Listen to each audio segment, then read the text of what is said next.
ಬಳ್ಳಾರಿಯ ಬದ್ಧ ವೈರಿಗಳ ಕೋಟೆಯಲ್ಲಿ ರಕ್ತ ಕೋಡಿಯೇ ಹರಿದಿರುವಂತದ್ದು ಕಾಂಗ್ರೆಸ್ ಕಾರ್ಯಕರ್ತನ ಬಲಿಯಾಗಿದೆ. ಬ್ಯಾನರ್ ಕಟ್ಟುವ ವಿಚಾರಕ್ಕೆ ನಡೆದ ಗಲಾಟೆ ಕೊಲೆಯಲ್ಲಿ ಅಂತ್ಯವಾಗಿರುವುದು ಸಾಕಷ್ಟು ಆಕ್ರೋಶಕ್ಕೆ ಕಾರಣವಾಗಿದೆ. ಅಲ್ಲದೆ ಇದು ರಾಜಕೀಯ ಸ್ವರೂಪವನ್ನು ಪಡೆದುಕೊಂಡು ಬಿಜೆಪಿ ಹಾಗೂ ಕಾಂಗ್ರೆಸ್ ನಾಯಕರ ವಾಕ್ಸಮರಕ್ಕೂ ಕಾರಣವಾಗಿದೆ. ಜನಾರ್ದನ್ ರೆಡ್ಡಿ ಅವರನ್ನೇ ಗುರಿಯಾಗಿಸಿಕೊಂಡು ಅವರ ಹತ್ಯೆಗೆ ಯತ್ನಿಸಲಾಗಿದೆ ಎಂಬ ಆರೋಪವನ್ನ ಬಿಜೆಪಿ ನಾಯಕರು ಕಾಂಗ್ರೆಸ್ ಶಾಸಕ ನಾರಾ ಭರತ್ ರೆಡ್ಡಿ ವಿರುದ್ಧ ಮಾಡ್ತಾ ಇರುವಂತದ್ದು. ಇದಕ್ಕೆ ಪ್ರತಿಯಾಗಿ ನಾರಾ ಭರತ್ ರೆಡ್ಡಿ ಬಳ್ಳಾರಿಯಲ್ಲಿ ಅಶಾಂತಿಗೆ ಜನಾರ್ದನ್ ರೆಡ್ಡಿ ಕಾರಣವಾಗಿರುವಂತದ್ದು, ಅವರೇ ಕಾರಣರಾಗಿದ್ದಾರೆ. ಅವರಿಂದ ಬಳ್ಳಾರಿಯಲ್ಲಿ ಅಶಾಂತಿ ನಿರ್ಮಾಣವಾಗ್ತಾ ಇದೆ.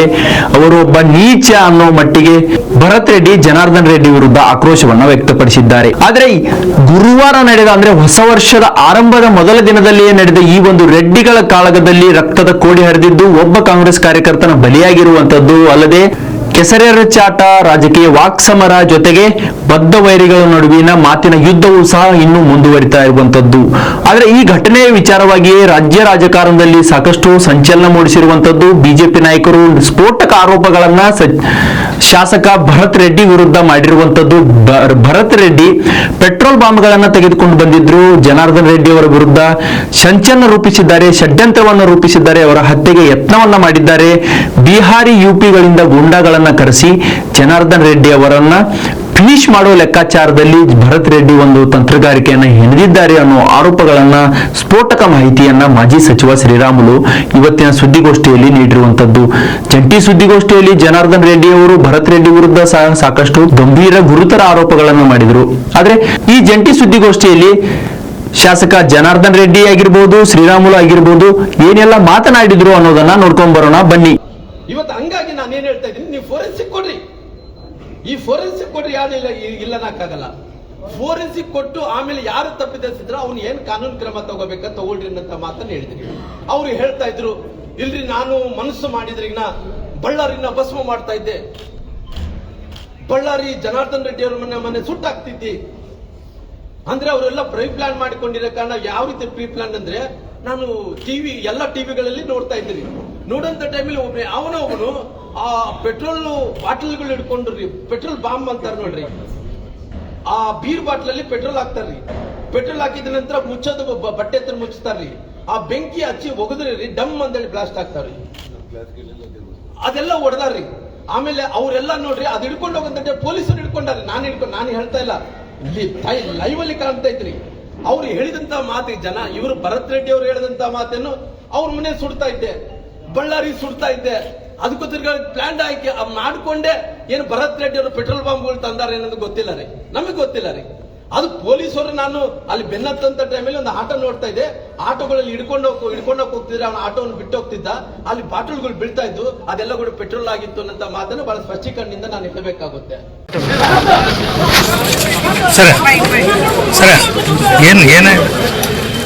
ಎಲ್ಲರಿಗೂ ಹೇಳಿದ್ದೀನಿ ನೋಡಿ, ಅವನು ಅಭಿವೃದ್ಧಿ ಕೆಲಸಗಳಲ್ಲಿ ವೈಫಲ್ಯ ಆಗಿ ನಗರ ಅವರಪ್ಪ ನಾರಾಯಣ ರೆಡ್ಡಿ ಇಬ್ಬರು ಕ್ರಿಮಿನಲ್ಸ್. ನಿಮಗೆಲ್ಲ ಗೊತ್ತಿದೆ ಗೌಡ, ಬಳ್ಳಾರಿ ರಾಜಕಾರಣ ಈ ಕ್ರಿಮಿನಲ್ಸ್ ಅನಾವಶ್ಯಕವಾಗಿ ಅವನು ಸಿಟಿಯಲ್ಲಿ ಡೆವಲಪ್ಮೆಂಟ್ ಅಲ್ಲಿ ಫೇಲ್ಯೂರ್ ಆಗಿಬಿಟ್ಟು ಮನೆ ಮೇಲೆ ಬಂದು ರೌಡಿಗಳನ್ನ ಕಲಿಸಿ ಪೋಸ್ಟರ್ ನೆಪದಲ್ಲಿ ಇಲ್ಲಿರುವಂಥವ್ರೆಲ್ಲರೂ ಹೊಡೆದು ಬಡಿದು ಇಲ್ಲಿ ಶ್ರೀರಾಮುಲು ಗೊತ್ತಾಗಿ ಪೊಲೀಸರನ್ನು ಕರೆಸಿ ಶ್ರೀರಾಮುಲು ಬಂದಿದ್ದಾರೆ. ಅರ್ಥ ಆಯ್ತು. ಅವನು ಅನಾವಶ್ಯಕವಾಗಿ ಶ್ರೀರಾಮುಲು ಹೋದಂತ ಅವನು ಹೋಗ್ಲಿಲ್ಲ. ನನ್ನ ಪ್ರಶ್ನೆ ಇಲ್ಲ, ಪೊಲೀಸರು ಕೂಡ ಸುಮ್ಮನೆ ಕೈ ಕಟ್ಕೊಂಡು ಕೂತಿದ್ರು. ನಾನು ಗಂಗಾವತಿಯಿಂದ ಬಂದಿದ್ದ ಕಾರ್ ಇಳಿತಾ ಇದ್ದೇನೆ, ಫೈರಿಂಗ್ ಮಾಡೋದು ಶುರು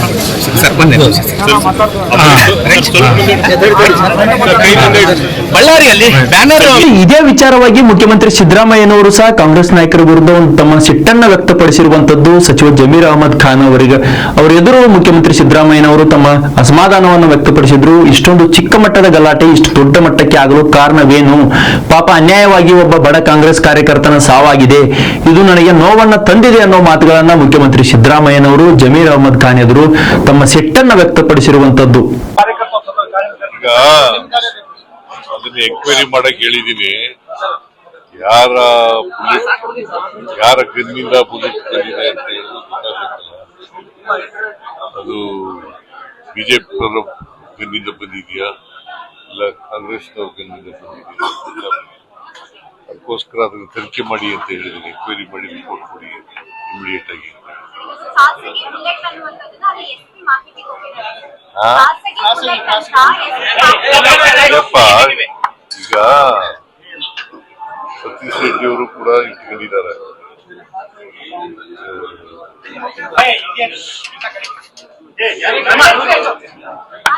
ಅವರ ಸೆಕ್ಯೂರಿಟಿಗೋಸ್ಕರ ಏರ್ ಅಲ್ಲಿ ಗನ್ ಫೈರ್ ಮಾಡಿದ್ದಾರೆ. ಅದಕ್ಕೆ ಆ ಫೈರಿಂಗು ಏರ್ನಲ್ಲಿ ಮಾಡಿರೋದು ಇದಕ್ಕೆ ಬಂದಿದೆ, ಮನುಷ್ಯನಿಗೆ ತಗ್ಲಿದೆ. ಅವನು ಯಾರೋ ಒಬ್ಬ ಸತೀಶ್ ರೆಡ್ಡಿ ಅಲ್ಲ, ರಾಜಶೇಖರ್ ರೆಡ್ಡಿ ಸತ್ತೋಗಿದ್ದಾರೆ. ಅದಕ್ಕೆ ಅದು ಯಾರ್ ಬುಲೆಟ್ ಯಾವ ಗನ್ನಿಂದ ಬಂದಿದೆ ಅನ್ನೋದು ಗೊತ್ತಾಗುತ್ತಿಲ್ಲ. ಅದಕ್ಕೆ ತನಿಖೆ ಮಾಡಿ ಹೇಳಿ ಅಂತ ರಿಪೋರ್ಟ್ ಕೊಡಿ ಅಂತ ಹೇಳಿ. ಅಥಾರಿಟಿ ಅವರು ಸರ್ವೆ ಒಂದು ರಿಲೀಸ್ ಮಾಡಿದ್ದಾರೆ ಸರ್. ಆ ಸರ್ವೆನಲ್ಲಿ 91% ಜನ ಇವಿಎಂಗಳು ಮತ್ತೆ ಎಲೆಕ್ಷನ್ ಫೇರ್ ಆಗಿ ನಡೆದಿದೆ ಅಂತ ಹೇಳಿದೆ ಅಂತ ಹೇಳಿದ್ದಾರೆ. So BJP is attacking the Congress, saying that Rahul Gandhi and Priyanka Gandhi has been exposed by the Congress government earlier here in the state. How do you see that, sir? So basically, there is an EVM I will look into it.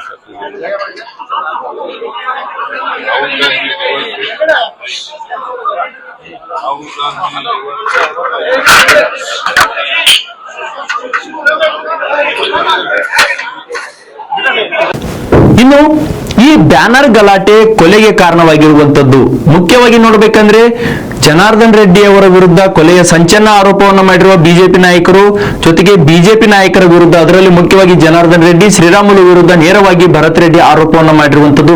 ಈ ಇಬ್ಬರ ನಾಯಕರ ನಡುವಿನ ಒಂದು ಈ ರಾಜಕೀಯ ಸಂಘರ್ಷದಲ್ಲಿ ಅಮಾಯಕ ಕಾಂಗ್ರೆಸ್ ಕಾರ್ಯಕರ್ತನ ಬಲಿಯಾಗಿರುವುದು ನಿಜಕ್ಕೂ ಶೋಚನೀಯ ವಿಚಾರ.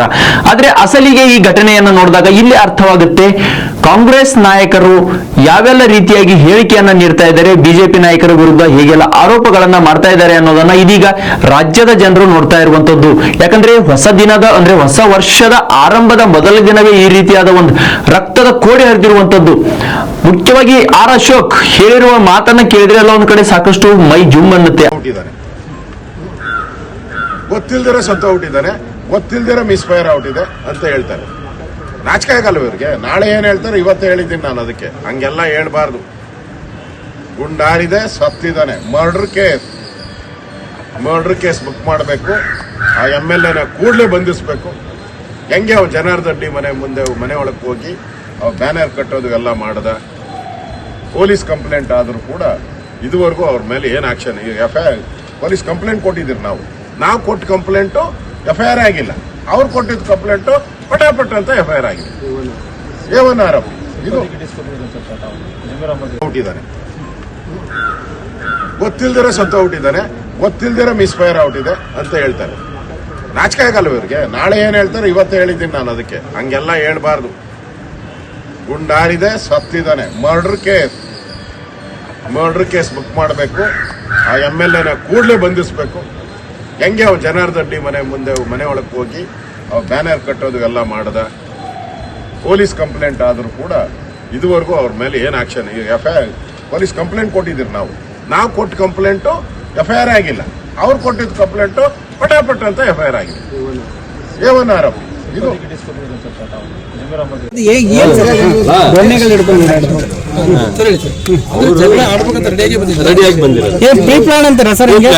ಯಾವಾಗ ಬೆಳಿಗ್ಗೆ ಆ ಬ್ಯಾನರ್ ತೆಗಿ ಅಂತ ಹೇಳಿದ್ವು ಅವಾಗ್ಲಿಂದ ಪ್ಲಾನ್ ಮಾಡ್ಕೊಂಡೇ ಬಂದಿರೋದು. ಸರ್, ಈಗ ಎರಡೂ ಕಡೆಯಿಂದ ಕಲ್ ತೂರಾಟಾಗೈತಿ, ಎರಡೂ ಕಡೆಯಿಂದ ಕಟ್ಟಿಗೆ ಪೋಲ್ಗಳು ಅವ್ರು ಏನ್ ಕಲ್ಲುಗಳು ಹಾಕಿದ್ದಾರೋ ಅದನ್ನ ತಗೊಂಡು ನಮ್ಮ ಎಲ್ಲ ಒಂದ್ ಕಡೆ ಎರಡು ಕಡೆಯಿಂದ ಪ್ರವೋಕ್ ಆಗಿ ಸುಮ್ಮನೆ ಬಳ್ಳಾರಿ ಜನರು ನೆಮ್ಮದಿ ಹಾಳಾಯ್ತಂತಲ್ಲ ಸರ್ ಈ ಘಟನೆಯಿಂದ. ನೋಡಿ, ಒಂದು ಅವರ ಫ್ಯಾಮಿಲಿ ಹಿಸ್ಟ್ರಿ ತಗೊಂಡ್ರೆ ಅವರು ಎಲ್ಲ ಒಬ್ರಿಗೊಬ್ರು ಜಗಳ ಇಟ್ಟು ಇದು ಮಾಡೋದೇ ಅವರು ಫ್ಯಾಮಿಲಿ ಹಿಸ್ಟ್ರಿ. ಅದು ಯಾಕೆ ಸುನೀಲ್ ರೆಡ್ಡಿ ಒಂದೇ ಸಾರಿ MLA ಆಗಿದ್ದಾನೆ ಅಂದ್ರೆ ಅದು ನಾವು ಅರ್ಥ ಮಾಡ್ಕೋಬೇಕು ಅಷ್ಟೇ. ಇವರು ಪ್ರವೋಕ್ ಮಾಡೋದು. ಈಗ ನಾವು ಒಂದು ಮಾತು ಹೇಳ್ತೀನಿ, ಶ್ರೀರಾಮುಲು ಅವರು SP ಸರ್ಕಲ್ನ ವಾಲ್ಮೀಕಿ ಸರ್ಕಲ್ ಅಂತ ಇಟ್ಟರು ಒಂದು.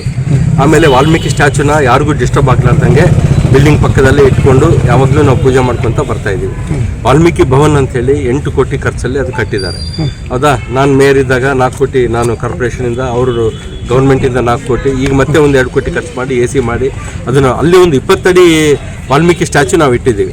ನೀನು ಬೇಕಂತೇಳಿ ಇವ್ರನ್ನ ಇದು ಮಾಡಬೇಕು ಅಂತೇಳಿ ನೀನು ಇನ್ನೊಂದು ವಾಲ್ಮೀಕಿ ಸ್ಟ್ಯಾಚು ತಂದು ಇಟ್ಟಿದ್ಯಾ, ಇಡು, ಒಳ್ಳೇದು, ತೊಂದರೆ ಇಲ್ಲ, ನೀನು ಏನನ್ನ ಇಟ್ಕೋ. ಬಟ್ ನೀನು ಬ್ಯಾನರ್ಗಳು ನಮ್ಮ ಮನೆ ಕಾಂಪೌಂಡ್ ಒಳಗೆ ಬಂದು ನೀನು ಹಾಕ್ತೀಯ ಅಂತಂದ್ರೆ ಅದು ತಪ್ಪು ಮಾಡ್ತಾ ಇರೋದು. ಹಂಗಾಗಿ ಅದನ್ನ ನಾವು ಏನು ಉದ್ದೇಶ ಇತ್ತು ಸರ್ ಈ ಒಂದು ಘಟನೆ ಆಗಕ್ಕೆ ಸರ್? ಉದ್ದೇಶ ಮೂಲ ಉದ್ದೇಶ ಇಷ್ಟೇ, ಜಗಳ ತಕ್ಕೋಬೇಕಪ್ಪ ಅಷ್ಟು. ಇಂಟೆನ್ಷನಲಿ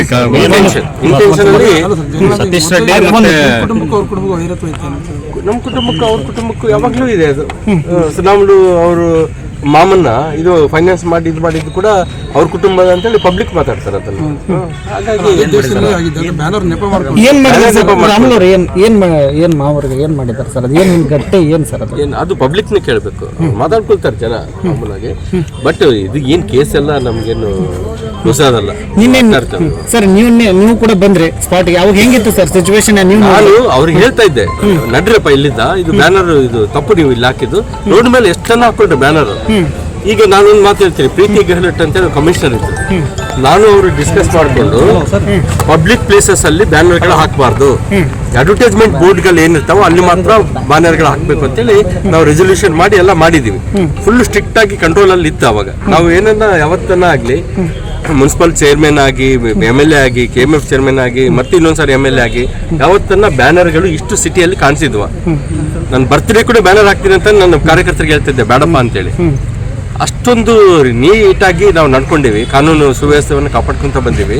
ಇವತ್ತು ನೀನು ಒಂದ್ಸಾರಿ MLA ಆಗಿ ನಿನ್ನ ವಯಸ್ಸು ಎಷ್ಟು ಅಂದ್ರೆ, ನಾನು ರಾಜಕೀಯದಲ್ಲಿ ನಮ್ಮ ಶ್ರೀರಾಮುಲು ನಾವು ಬಂದು ರಾಜಕೀಯದಲ್ಲಿ ಅದರಲ್ಲಿ 3/4 ಭಾಗ ನಮ್ಮ ಇದೇ ಇದೆ, ಸರ್ವಿಸೇ ಇದೆ ನಮ್ದು. ಸರ್ ಈಗ ಸತೀಶ್ ರೆಡ್ಡಿ ಅವರು ಕೂಡ ಈಗ ಮತ್ತೆ ಇದಕ್ಕೆ ಅಡ್ಮಿಟ್ ಮಾಡಿ ನಿಮ್ ಕಡೆಯವರು ಹೊಡೆದಿದ್ದಾರೆ ಅಂತ ಈಗ ಅವರು ಹೇಳ್ತಾ ಇದ್ದಾರೆ ಸರ್. ಈಗ ನಾವು ಯಾರು ಬೆಂಗಳೂರಿಗೆ ಅಡ್ಮಿಟ್ ಮಾಡಿದಾರಂತ ಸರ್. ಈಗ ಅದೇ ನಿಮ್ಮ ಹೋರಾಟ ಅವರಿಂದ ಆಗಿದೆ. ಆ ಕಲ್ಲುಗಳು ಈ ಕಡೆ ಬಿದ್ದವಲ್ಲ, ಇವನ್ ತಗೊಂಡು ನಮ್ಮ ಹುಡುಗರು ಕೂಡ ಸುಮ್ಮನೆ ಇರಲ್ಲ ಸರ್. ಇದು ಅಲಿ ಖಾನ್ ಮತ್ತೆ ಸತೀಶ್ ರೆಡ್ಡಿ ನಡುವಿನ ಜಗಳ ಅವರು. ಆಂಧ್ರದ ರಕ್ತ ಚರಿತ್ರೆ ಕರ್ನಾಟಕಕ್ಕೆ ಕಾಲಿಟ್ಟು ಕರ್ನಾಟಕದಲ್ಲಿ ರಕ್ತ ಚರಿತ್ರೆ ಶಂಕುಸ್ಥಾಪನೆ ಆಗಿದೆ ಅನ್ನೋ ಮಾತುಗಳನ್ನ, ಅನ್ನೋ ಆರೋಪವನ್ನ ಆರ್ ಅಶೋಕ್ ಅವರು ಕಾಂಗ್ರೆಸ್ ನಾಯಕ ಅಥವಾ ಶಾಸಕ ಭರತ್ ರೆಡ್ಡಿ ಅವರ ವಿರುದ್ಧ ಮಾಡ್ತಾ ಇರುವಂತದ್ದು. ಅಲ್ಲದೆ ಭರತ್ ರೆಡ್ಡಿಯವರು ಸಹ ಬಿಜೆಪಿ ನಾಯಕರ ವಿರುದ್ಧ ಆಕ್ರೋಶವನ್ನು ವ್ಯಕ್ತಪಡಿಸಿದ್ರು, ಕಿಡಿಕಾರಿದ್ರು, ಆರೋಪವನ್ನು ಮಾಡಿದ್ರು. ಜನಾರ್ದನ್ ರೆಡ್ಡಿ ಅವರು ಒಬ್ಬ ನೀಚ ಅನ್ನೋ ಮಟ್ಟಿಗೆ ಭರತ್ ರೆಡ್ಡಿ ಅವರು ತಮ್ಮ ಒಂದು ಸಿಟ್ಟನ್ನ ಹೊರಹಾಕಿದ್ರು, ಆಕ್ರೋಶವನ್ನ ಹೊರಹಾಕಿದ್ರು. ಆದ್ರೆ ಈ ಘಟನೆಗೆ ಸಂಬಂಧಪಟ್ಟಂತೆ, ಈ ವಿಚಾರಕ್ಕೆ ಸಂಬಂಧಪಟ್ಟಂತೆ ರಾಜ್ಯ ರಾಜಕಾರಣದಲ್ಲಿ ಸಾಕಷ್ಟು ಸಂಚಲನ ಮೂಡ್ತಾ ಇರುವಂತದ್ದು, ಸದ್ದಾಗ್ತಾ ಇರುವಂತದ್ದು. ಆದ್ರೆ ಈ ವಿಚಾರ ಬಳ್ಳಾರಿಯಲ್ಲಿ ಸಾಕಷ್ಟು ಆತಂಕಕ್ಕೂ ಕಾರಣವಾಗಿದೆ. ಅಲ್ಲಿನ ಜನರು ಅಂದ್ರೆ ಸಾವಿರಾರು ಜನರ ಮಧ್ಯೆ ಗನ್ ಫೈರಿಂಗ್ ಆಗುತ್ತೆ, ಕಾಂಗ್ರೆಸ್ ಕಾರ್ಯಕರ್ತ ಸಾವಾಗುತ್ತೆ, ಯಾರ ಗನ್ನಿಂದ ಫೈರ್ ಆಗುತ್ತೆ, ಯಾರ ಗನ್ನಿಂದ ಬುಲೆಟ್ ಹೊರಬರುತ್ತೆ, ಯಾರ ಗನ್ನಿಂದ ಬುಲೆಟ್ ಹೊರಬಂದು ಕಾಂಗ್ರೆಸ್ ಕಾರ್ಯಕರ್ತನ ಸಾವಿಗೆ ಕಾರಣವಾಗಿದೆ ಅನ್ನೋದು ಇದುವರೆಗೂ ಸ್ಪಷ್ಟವಾಗಿ ಗೊತ್ತಾಗ್ತಾ ಇಲ್ಲ. ಆದ್ರೆ ಮೇಲ್ನೋಟದ ವಿಚಾರ ಬಿಜೆಪಿ ನಾಯಕರ ಆರೋಪಕ್ಕೆ ಸಂಬಂಧಪಟ್ಟಂತೆ ನೋಡಿದಾಗ ಇಲ್ಲಿ ಅರ್ಥವಾಗುತ್ತೆ, ಬಿಜೆಪಿ ನಾಯಕರು ನೇರವಾಗಿ ಶಾಸಕ ಭರತ್ ರೆಡ್ಡಿ ಆಪ್ತ ಸತೀಶ್ ರೆಡ್ಡಿ ಗನ್ಮ್ಯಾನ್ಗಳಿಂದಲೇ ಫೈರಿಂಗ್ ಆಗಿದೆ, ಕಾಂಗ್ರೆಸ್ ಕಾರ್ಯಕರ್ತನ ಸಾವಿಗೆ ಸತೀಶ್ ರೆಡ್ಡಿಯೇ ಕಾರಣ, ನಾರಾ ಭರತ್ ರೆಡ್ಡಿಯೇ ಕಾರಣ ಅನ್ನೋ ಆರೋಪವನ್ನ ಬಿಜೆಪಿ ನಾಯಕರಾದ ಶ್ರೀರಾಮುಲು ಆಗಿರ್ಬೋದು, ಶಾಸಕ ಜನಾರ್ದನ್ ರೆಡ್ಡಿ ಆಗಿ ಮಾಡ್ತಾ ಇರುವಂತದ್ದು. ಒಟ್ಟಾರೆಯಾಗಿ ನೋಡಿದಾಗ ಈ ವಿಚಾರಕ್ಕೆ ಸಂಬಂಧಪಟ್ಟಂತೆ ಪರ ವಿರೋಧದ ಹೇಳಿಕೆಗಳು ವ್ಯಕ್ತವಾಗ್ತಾ ಇದ್ದಾವೆ. ಕಾಂಗ್ರೆಸ್ ನಾಯಕರು ಬಿಜೆಪಿ ನಾಯಕರ ವಿರುದ್ಧ ಆಕ್ರೋಶವನ್ನು ವ್ಯಕ್ತಪಡಿಸ್ತಾ ಇದ್ದಾರೆ. ಬಿಜೆಪಿ ನಾಯಕರು ಕಾಂಗ್ರೆಸ್ ಸರ್ಕಾರದ ವಿರುದ್ಧ, ಗೃಹ ಇಲಾಖೆಯ ವಿರುದ್ಧ, ಮುಖ್ಯಮಂತ್ರಿ ಅವರ ವಿರುದ್ಧ, ಜೊತೆಗೆ ಭರತ್ ರೆಡ್ಡಿ ಅವರ ವಿರುದ್ಧ ತಮ್ಮ ಆಕ್ರೋಶವನ್ನು ವ್ಯಕ್ತಪಡಿಸ್ತಾ ಇದ್ದಾರೆ, ಆರೋಪಗಳನ್ನ ಮಾಡ್ತಾ ಇದ್ದಾರೆ. ರಾಜ್ಯದಲ್ಲಿ ಕಾನೂನು ಸುವ್ಯವಸ್ಥೆ ಹದಗೆಡ್ತಾ ಇದೆ ಅನ್ನೋ ಆರೋಪಗಳನ್ನ ಬಿಜೆಪಿ ನಾಯಕರು ಮಾಡ್ತಾ ಇರುವಂತದ್ದು. ಒಂದು ಬ್ಯಾನರ್ ಕಟ್ಟುವ ಗಲಾಟೆ ಒಂದು ಕೊಲೆಯಲ್ಲಿ ಅಂತ್ಯವಾಗುತ್ತೆ ಅಂದ್ರೆ ಎಷ್ಟು ರಾಜಕೀಯ ಸಂಘರ್ಷ, ಎಷ್ಟು ಬದ್ಧ ವೈರಿಗಳಾಗಿ ರೆಡ್ಡಿಗಳು ಗುರುತಿಸಿಕೊಂಡಿದ್ರು. ಈ ರೆಡ್ಡಿಗಳ ಕಾಳಗದಲ್ಲಿ ಕಾಂಗ್ರೆಸ್ ಕಾರ್ಯಕರ್ತನ ಬಲಿಯಾಗಿದೆ. ಇಷ್ಟು ದಿನಗಳ ಕಾಲ ಶಾಂತವಾಗಿದ್ದ ಗಣಿನಾಡು ಇದೀಗ ಮತ್ತಷ್ಟು ಸದ್ದು ಮಾಡ್ತಾ ಇದೆ, ಗುಂಡಿನ ಮೊರೆತ ಕೇಳಿ ಬರ್ತಾ ಇದೆ, ರಕ್ತ ದೋಕುಳಿ ಹರಿತಾ ಇದೆ.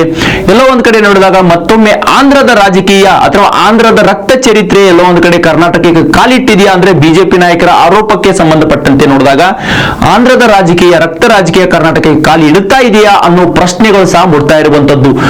ಸಾವಿರಾರು ಜನರ ನಡುವೆ, ತುಂಬಿದ ಜನರ ನಡುವೆ ಗನ್ಗಳು ಫೈರಿಂಗ್ ಆಗ್ತವೆ, ಬುಲೆಟ್ಗಳು ಹಾರ್ತವೆ, ಗುಂಡಿನ ದಾಳಿ ಆಗುತ್ತೆ. ಒಬ್ಬ ಶಾಸಕನ ಮನೆಗೆಯೂ ಸಹ ಗುಂಡಿನ ದಾಳಿ ತಗುಲುತ್ತೆ, ಅಂದ್ರೆ ಗುಂಡು ತಗುಲುತ್ತೆ ಜನಾರ್ದನ್ ರೆಡ್ಡಿ ಮನೆಗೆ ಅನ್ನೋದಾದ್ರೆ ರಾಜ್ಯದಲ್ಲಿ ಯಾವ ರೀತಿಯಾದ ಕಾನೂನು ಸುವ್ಯವಸ್ಥೆ ಇದೆ? ಪೊಲೀಸರು ಏನ್ ಮಾಡ್ತಾ ಇದ್ದಾರೆ, ಗೃಹ ಇಲಾಖೆ ಏನ್ ಮಾಡ್ತಾ ಇದೆ ಅನ್ನೋ ಮಾತುಗಳನ್ನ ಅನ್ನೋ ಒಂದು ಪ್ರಶ್ನೆಯನ್ನ ಬಿಜೆಪಿ ನಾಯಕರು ಎತ್ತಾ ಇರುವಂತದ್ದು. ಆದ್ರೆ ಒಟ್ಟಾರೆಯಾಗಿ ಅಂತಿಮವಾಗಿ ನೋಡಿದಾಗ ಬಿಜೆಪಿ ನಾಯಕರು ಕಾಂಗ್ರೆಸ್ ನಾಯಕರ ಮೇಲೆ ಆರೋಪ ಮಾಡ್ತಾ ಇದ್ದಾರೆ, ಕಾಂಗ್ರೆಸ್ ನಾಯಕರು ಬಿಜೆಪಿ ನಾಯಕರ ಮೇಲೆ ಆರೋಪ ಮಾಡ್ತಾ ಇದ್ದಾರೆ. ಬಿಜೆಪಿಯವರು ಸರ್ಕಾರವನ್ನ ದೂರ್ತಾ ಇದ್ದಾರೆ. ಜೊತೆಗೆ ಬಿಜೆಪಿಯವರು ಈ ಘಟನೆಗೆ ನಾರಾ ಭರತ್ ರೆಡ್ಡಿ ಕಾರಣ, ಅವರನ್ನು ಕೂಡಲೇ ಬಂಧಿಸಬೇಕು, ಅವರ ವಿರುದ್ಧ ಕಾನೂನು ಕ್ರಮ ತೆಗೆದುಕೊಳ್ಳಬೇಕು ಅನ್ನೋ ಒಂದು ಒತ್ತಾಯವನ್ನ ಮಾಡ್ತಾ ಇದ್ದಾರೆ. ಆದ್ರೆ ಅಂತಿಮವಾಗಿ ನೋಡಬೇಕು, ಗೃಹ ಸಚಿವ ಪರಮೇಶ್ವರ್ ಅವರು ವರದಿ ಬಂದ ನಂತರ ನಾವೆಲ್ಲ ಇದ್ರ ಬಗ್ಗೆ ಹೆಚ್ಚಿನ ಗಮನವನ್ನು ಹರಿಸ್ತೀವಿ, ತಪ್ಪಿತಸ್ಥರ ವಿರುದ್ಧ ಕಾನೂನು ಕ್ರಮವನ್ನು ಕೈಗೊಳ್ತೀವಿ ಅನ್ನೋ ಒಂದು ಭರವಸೆಯನ್ನು ನೀಡಿದ್ದಾರೆ.